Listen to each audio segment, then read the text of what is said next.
right, thank you for staying with the Monday Report. We're still continuing the conversation on disaster management with the Honorable Geoffrey Ruku, Cabinet Secretary for Human Capital Development and Special Programs.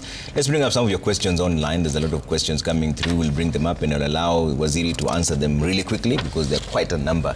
Let's try and squeeze in as many of them as we can. Sitati George says, Trevor, could you ask Waziri why he keeps saying natural disaster? Hazards are natural, disasters are also very social, resulting from exposure, vulnerability, and planning failures. As climate change compounds the risk, what's the long-term strategy? What is the long-term strategy, Waziri? We are approaching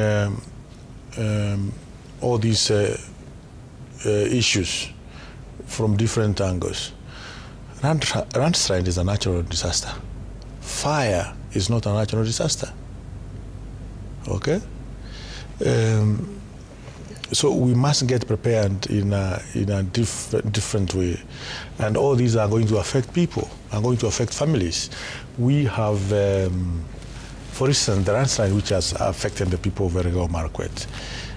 Yes, there was Kenya Meteorological Department and issued a warning that in some of these areas we are likely to experience landslides. But we are facing a landslide of, unprecedented magnitude. Sometimes it can be just blocking the road. For instance, the road in that area is completely cut off. Yeah. And I say thank you to Kena and Kera for a very quick action. And of course, National Youth Service for coming with excavators and tippers to ensure the movement of relief supplies is restored within that corridor. So we, as a government, we are prepared a different front, in different ways, because they are different, all of them are disasters, whether natural or that are caused by other, probably negligence, or even some crooks, they might decide to ban a village, criminals, criminal element, or negligence, but a landslide, Trevor, is a natural disaster. Earthquake is a natural disaster. Okay. Let's bring in another one here and see what you're saying. Gabi Wakasiaka says, ask CS how much funding has truly reached disaster-prone regions like Chesongoch, not on paper, but on the ground. What assurances can you give Kenyans beyond words that Chesongoch will be the last preventable disaster under your watch? We are assuring Kenyans that government is well prepared. We are putting program in place to ensure people of the Republic of Kenya will not be suffering because of these disasters. We'll be swinging into action as a government as quickly as possible. We have seen how we moved with speed as far as this disaster is concerned. Trevor, you have seen the way we have responded also to other disasters with swiftness which is required. Some areas which are a bit complex, like those who are in riparian land, we need a lot of consultation with the county government of that area, as well as the national government and other stakeholders, to come up with a proper strategy. Because you can go into a conflict and you end up making it even worse. So where there is fire, where there is flooding, where there is landslide, government of Kenya is moving with speed. You mentioned that you still don't know how much funding was truly reach the disaster-prone regions. Funding is still trickling in every single day from different well wishers, and as I mentioned earlier, the government of Kenya operate. I mean, in such disaster, when it occurs, there is Article 223 of our Constitution allows the government to use funds to ensure government relieves the people from the pain which they are experiencing, the inconveniences which they are experiencing out of a disaster, out of calamity. Okay, let's bring up another one here and see what you're saying. Sankale Brown says our country is always struck with disasters, always unexpectedly. As a disaster expert, I say there is a lot that needs to be done. I ask Waziri, what measures has the government put to discuss how to prevent disasters? You mentioned this earlier on. Yes, and again I would say, true, there is a huge distance to cover or space to cover as far as preparedness of disasters is concerned from the government point of view, and I mentioned that is what we are trying to ensure. We have program in place, we have the necessary equipment, we have the necessary personnel, we have the necessary cooperation with non-state actors, because disasters you can't be able to overcome it you yourself alone as a government. You need a multi-agency kind of approach to bring all the agencies, all those who operate in such a situation, Red Cross, St. John's Ambulance, even other governments. For instance, what happened in 1998 when we had a bomb blast, we saw American government, we saw Israeli government coming to help the Kenyan government with equipment, with other logistics to ensure we recover from such a disaster in the quickest way possible. Here's a suggestion from Honorable J.K. Tanui, Soy South, Elgeyo Marakwet. Says we experience landslides every year for the last over 20 years. Huge cracks already displayed along the settlements at Turesia, Simit, Sambirir, Kiptengwer, and kindly resettle our people as soon as tomorrow. Convert the cracked areas into national forests. Asante. True. Okay. That's the direction which government is taking. Okay. Let's see what else you're saying here. You don't give a name, but you say, could it's actually the CS, be precise on helping people in disaster-prone areas, because we are sure when the rains go, they will be forgotten until the next cycle. We are not short of technocrats who can quickly give permanent solutions. Why not engage them and have this managed as a project with the start and closure with clear timelines?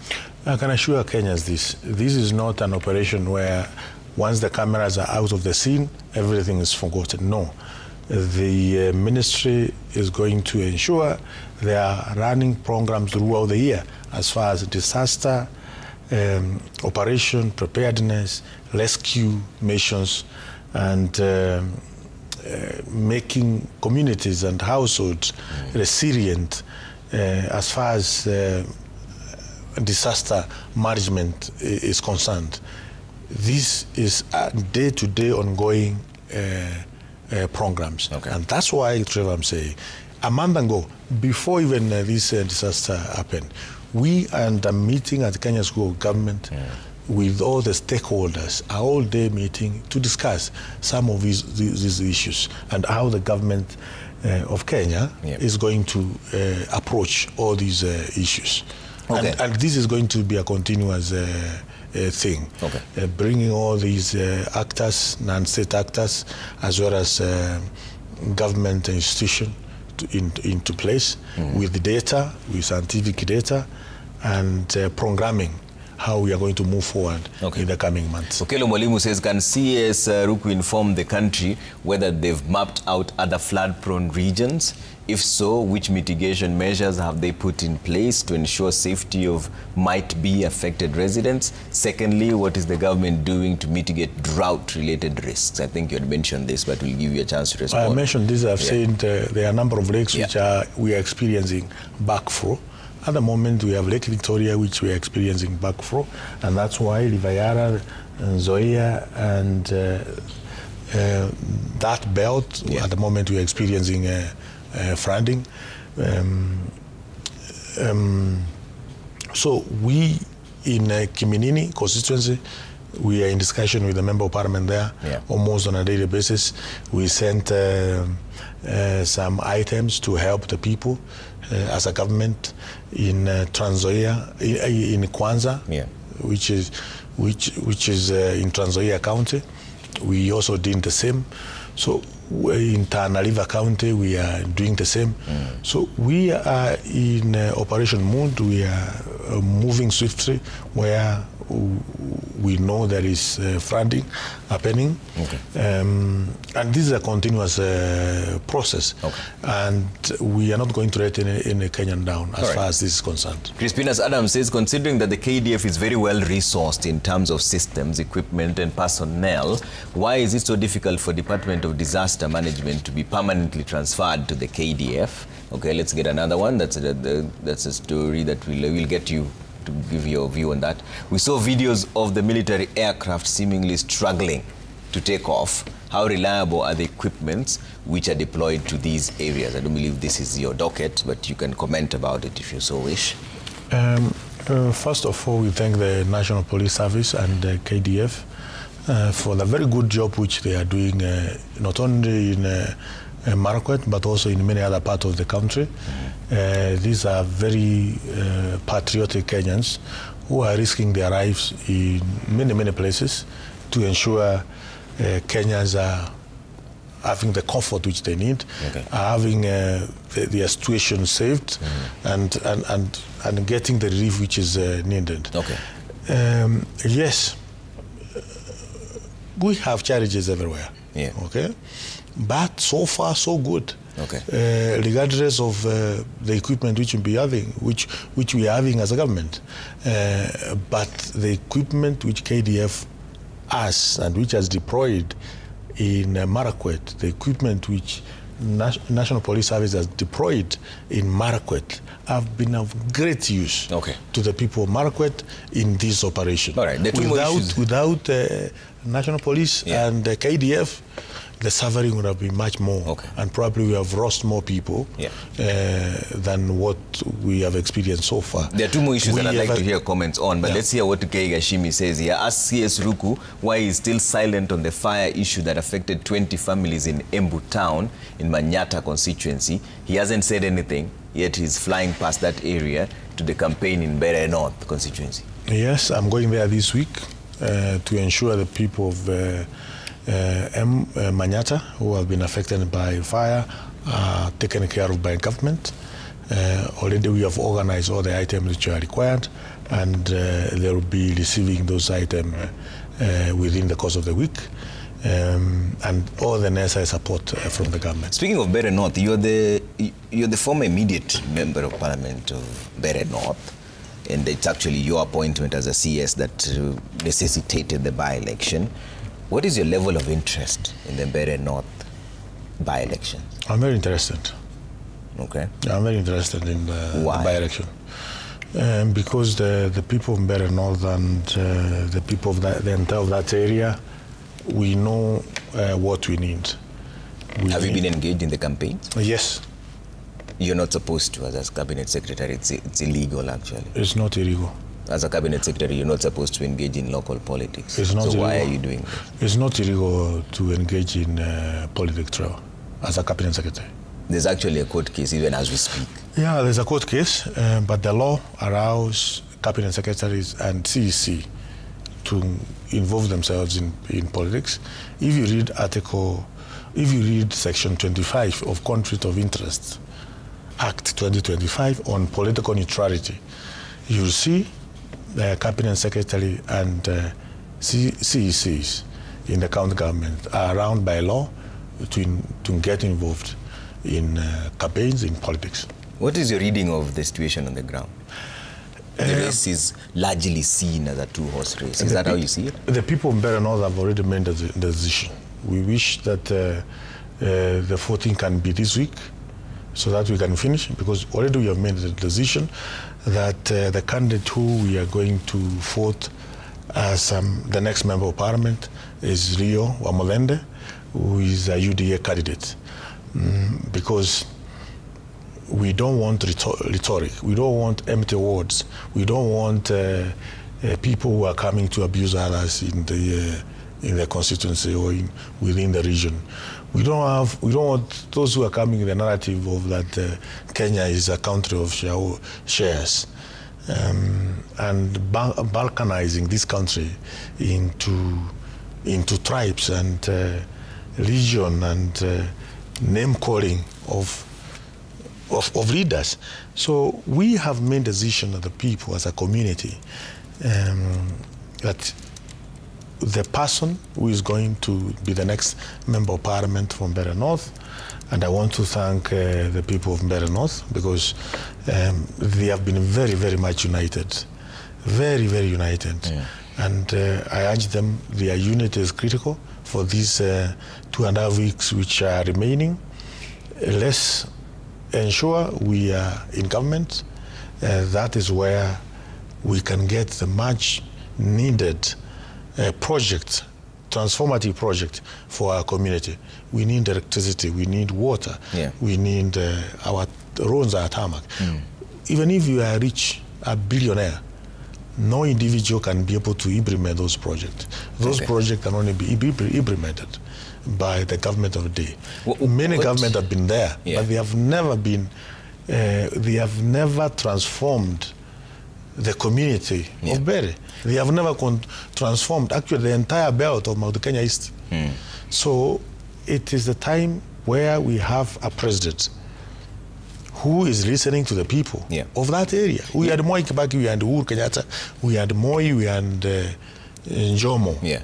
Okay? But time lapsed without us getting the much needed yeah.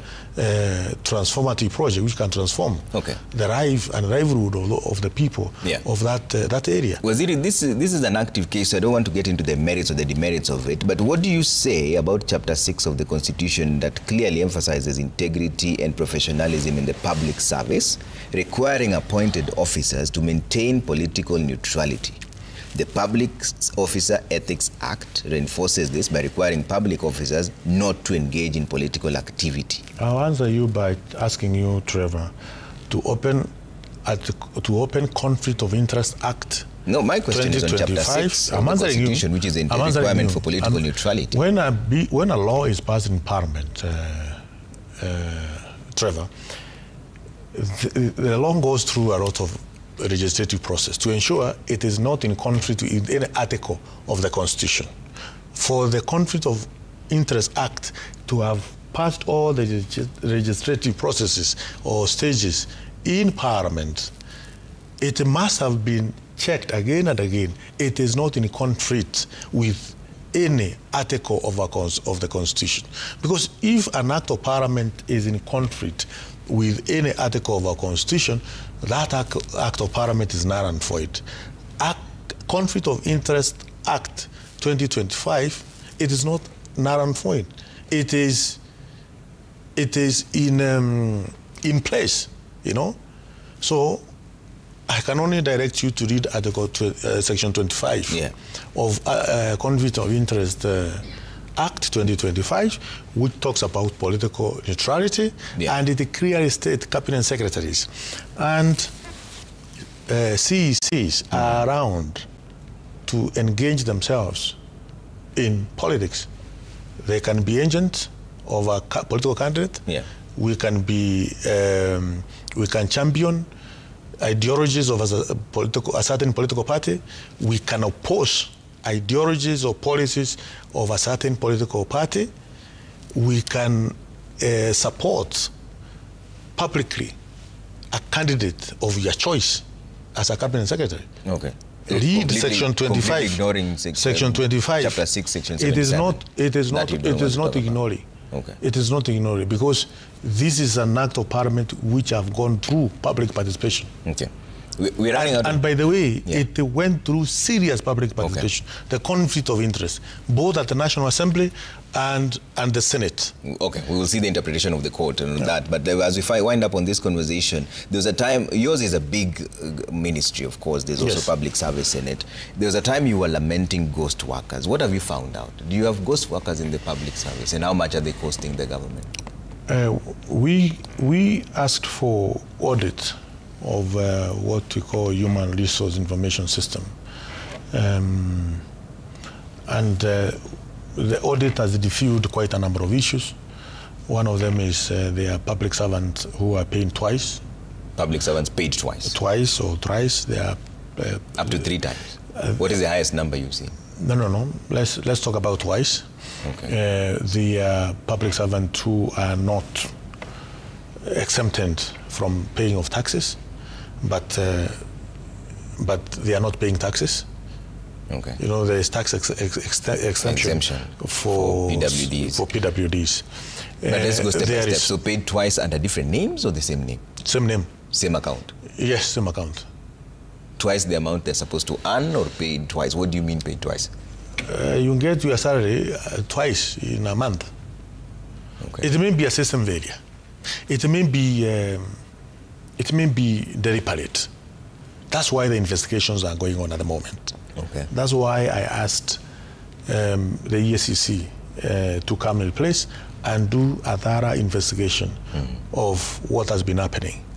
Because we have those who have been changing the dates of birth. Okay. Dates of birth. Maybe with so that you can retire when you are way above 60 years. Okay. There are those who are getting rent arrears. You know, we don't know what's that rent arrears. There are those who are moving from one job group to the other in a year 3 times without recommendation from Public Service Commission. So there are all these, some of the issues which have been identified and singled out within the public service. And there may be errors, Trevor, but we don't want to assume anything. We want to assume that there's a crime which has been committed, so that we can ensure Kenyans' taxpayers' money is prudently utilized. So I wrote to EACC, asking them to come in place, do their proper investigation. As far as their finding is concerned, that is what we will implement. For those who will be found to have committed crime of changing job groups, for people who are not recommended by EACC, adding more salaries to people who are supposed to get one salary, then serious action will be taken. They will be prosecuted, they will be fired. How much has the government lost? No, estimation? We still don't have the figure up to now.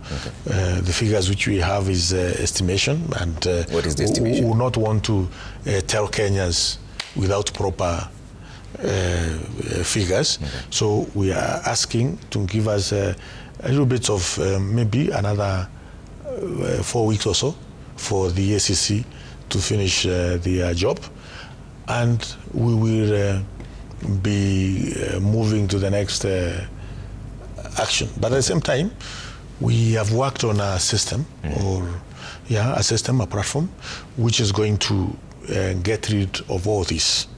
Okay, we are calling it e-public service management system, which is going to integrate the already existing system, plus a more robust system which will take care of attendance, will take care of feedback from the public, that if you go to a random ministry and you are not treated well, you'll be able to report back from your phone.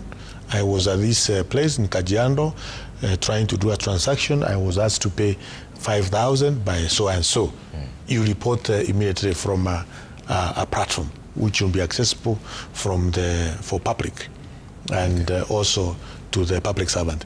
Because what Kenyans are asking us, and the president is very keen on this, we must be able to offer Kenyans the services in an efficient way, transparent way, without corruption, you know, and in a very customer-friendly way. We have a few elements who probably are rude, who don't go to work at the right time, who have entitlement in these public offices. These are public offices. There should be no entitlement at all. It's public office for all of us. And Article 232 of our Constitution, which talks about principles and values of public service, tell us, all of us who are public servants, how we should conduct ourselves when we are in these public offices. And that calls for everybody, from the sub-county division all the way to the top. Okay. And President of the Republic of Kenya is public servant #1. Okay. And he has given firm instruction that we have to fix this system. We have to ensure Kenyans' resources are spent prudently. Okay. Those who are paid are those who are working. Those who are not working are not paid. Okay. Waziri, thank you for making time. That's all the time we had. Honorable Geoffrey Ruku, the CS of Public Service, Human Capital Development and Special Programs. Thank you very much for speaking to us here on the Monday Report. That's where we leave it for now. On behalf of everyone who made this possible, I say good night and God bless.